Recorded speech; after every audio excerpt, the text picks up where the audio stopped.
Hey everyone, I want to take a quick moment to just review how to go about answering question one, question two on the case study. Okay, so for this case study, we had a case on Arnold Palmer Hospital and it was related to project management. And question one says develop a network. Now, for this question, you have multiple ways you could do this. You could take a piece of, you could take pen to paper, uh, draw a network diagram and take a picture of that, submit to Blackboard, I'll grade that. Or if you have some software, Microsoft Visio or some other software that can graph for you a project network, that would work just as well. Okay, but for question one, all I want to see is just basically, do you understand the precedence relationship between the different activities within that project? Okay, so by the end of this first question, you should come up with something that looks like this. Okay, how you put it together is all up to you, but just ensure that you can actually put something like this together. Okay, if you want to do it in Excel, I'll walk us through a way to very quickly put together a simple visualization of how to do the network. Okay, and then we'll use that network diagram to answer question two and figure out what the critical path is, which is basically the longest path along your network. Okay, all right, so let's look at an example, a pretty quick example of if I decided to do this in Excel and draw a pretty basic network diagram. Okay, so I have opened our eText and I'm going to go into what question is this, 3.8. Okay, and the question reads, Roger Ginder is developing a program in supply chain management certification for managers. He's listed a number of activities that must be completed before a training program of this nature could be conducted. Okay, the activities, the predecessors, and the times for each activity appear in the accompanying table. So I've taken this information and I have uploaded it to the spreadsheet here. Okay, so we have activities A through G, and we've been given how long each activity takes, and we've given a precedence relationship. Okay, any place that does not have a predecessor is considered a start activity. It can start right away on day one. Okay, so I'll take this information here and then I'll convert it into a very basic network visualization. Okay, and in this case here, I see that A, B, and C do not have a predecessor, so I could pretty much visualize these as being a, let me just tweak this a little bit.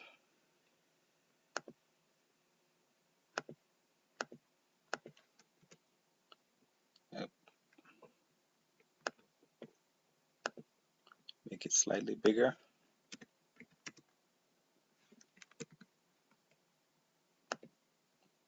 All right, so we have our A. I'll put B below that.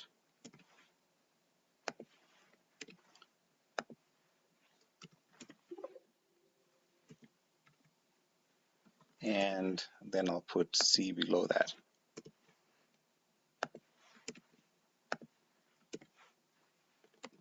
Okay, now all three activities here can start simultaneously.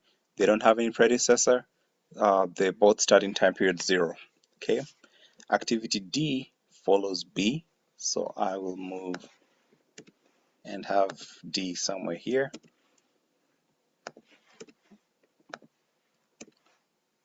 That's our D.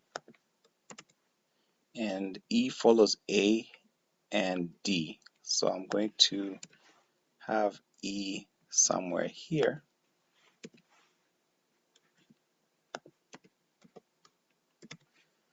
And then F follows C.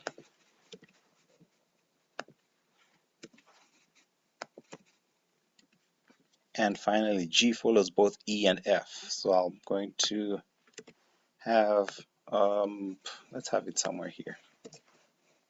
And let's call that our G.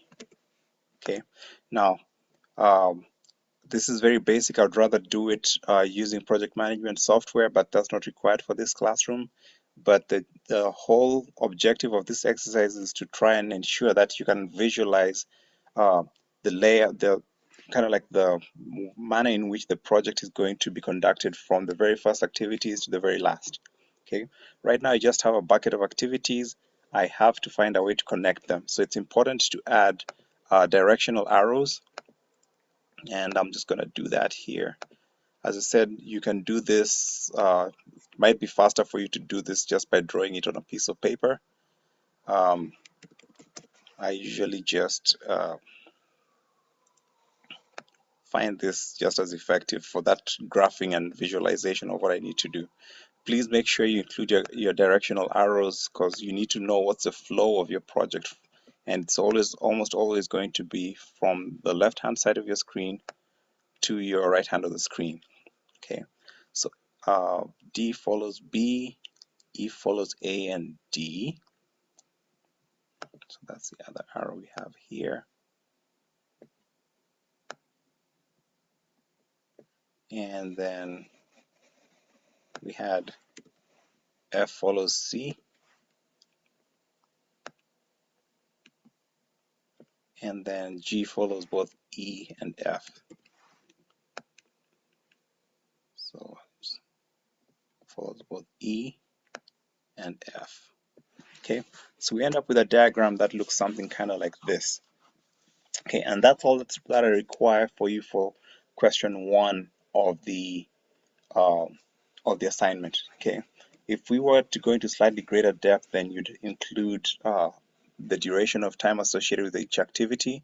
That's not required for this activity. I just want you to visualize the different activities and how they link to each other. Okay, now I'm going to use this and move on to the second question which we had, and I'm going to use the questions that we have here.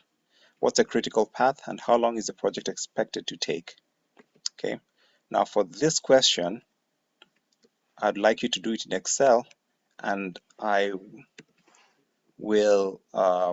prefer that you submit your assignment in Excel because it makes it much easier for me to be able to look at the different cells and see if you have a formula in place to calculate the different things that you need to calculate. Okay, so for example, in this situation here, let's make this slightly bigger.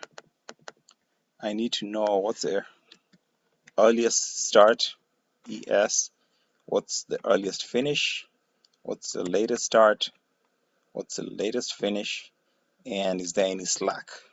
Okay, so let's fill up this extended table, and I'll expect the same out of you guys. Don't just submit an assignment that says that the project duration is 50 days. Okay, I want to see how you actually built your way to that. Okay, so the earliest start for activity A, because it hasn't got any predecessors here, we'd put a 0. It can start right away. The same would apply for activities B and for activities C. They don't have a predecessor, so we can start them on day 1, on day 0. Okay, the earliest finish of activity A, if I started it on day 0, the earliest finish becomes the earliest start plus the duration of that activity, which is 2 days. Okay, the earliest finish for activity B is the earliest start of B plus however long it takes, and the same applies for C, which is 0 plus 1 day. Okay, now moving on to activity D. D follows activity B, and that's what we have on the map here. Okay, D follows B, so we can't start D until we complete activity B. So I'll have to see what's the earliest finish here. For activity B is 5. So my earliest start for activity D is the earliest finish for activity B. And the earliest finish here is just basically going to be 5 plus the time duration. Now, I usually just drag this down because this formula for the earliest finish does not change. Okay, it's always going to be your earliest start plus the time duration here. So you can drag this formula down before you even finish the other side, the earliest starts here. Okay, now activity A follows both activity A and D. So if we look at it on the map here, I have to finish both activities A and D before I can begin activity E. Okay, so going back to our info here, A ends after 2 days, and activity D ends after 15 days. So even though activity A ends after 2 days, we still have to wait for activity D to be completed before we can work on activity E. So here I'm going to use a formula and say that this earliest start of activity E is the maximum of both the 2 and 15. If it's just two of them, you can wing it and just type 15. Sometimes you might have multiple activities and it makes sense to just put a formula in there. And F follows C. C is completed after 1 day. G follows both E and F. So I'm going to use that max function again. E and F, the largest value there was 18 days. So we can only begin G once E is completed. Okay. So now I have my project duration, which is going to be 26 days. Okay. But I also need to calculate slack, because if I calculate slack, I can calculate my critical path. Okay. The critical path is calculated by figuring out which activities have 0 slack. Okay. Now for this, I'm going to work my way backwards. So it's like a backward pass, and I'll look to see what's the longest duration of time here. In this case here, it's 26. So I'm going to just copy these two values here over 18 and 26. And my slack is just going to be my latest finish minus my earliest finish, or the latest start minus the early start. You get the same values. Okay, so this slack formula does not change. I'll just drag it all the way to the top. And now let's fill this table working our way backwards. Okay, so looking at the latest, looking at activity F, let's look at the diagram here. F is followed by G.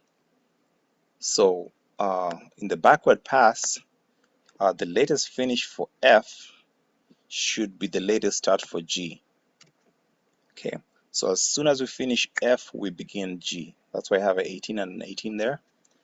And the latest start here is just going to be a latest finish minus the duration of time. Okay, now this formula here does not change, so I'm going to drag it all the way to the top. Okay, keep that in mind. The latest start is the latest finish minus the duration of time for that activity. All right, let's move on to activity E. The latest finish for activity E. Let's look at the map, the diagram here. E precedes activity G. So E also, the latest finish for activity E is the latest start for activity G. Okay, then let's move on to D. D is followed by E. So this latest finish for D is the latest start for E. Let's move to C. C is followed by F. And so here we have C latest finish equals to the latest start for F. B is followed by D. So the latest finish for B should equals the latest start for D. And finally, A is followed by E. So this becomes, latest finish here is the latest start for E. Okay, now how do you know that you did it right? You're going to have these two values at the bottom here the same, and one of these start activities here should have a latest start of 0. So in this case here, these two here tell me that I got the values for the critical path. So now I've answered the question of what's on the critical path. I consider all the activities that have a slack of 0. And in this case here, I'll go ahead and say my critical path will be B to D to E to G. Okay, and my project duration will be 26 days. Okay,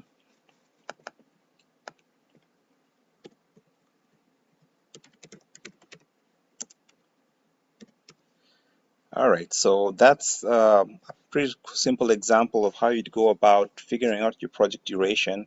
As I mentioned, don't just wing it and try and submit a value without showing me your table. I'm really interested in seeing what calculations you have in the different cells here.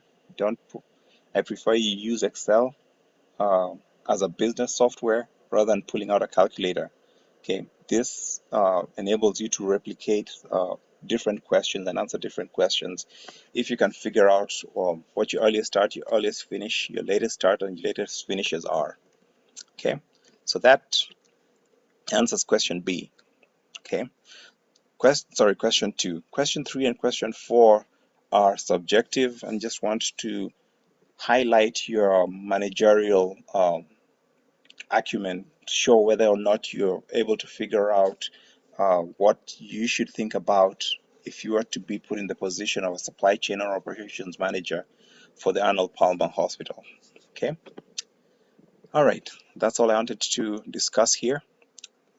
All the best as you submit this case study. It should be a pretty quick and fun one to do. Okay.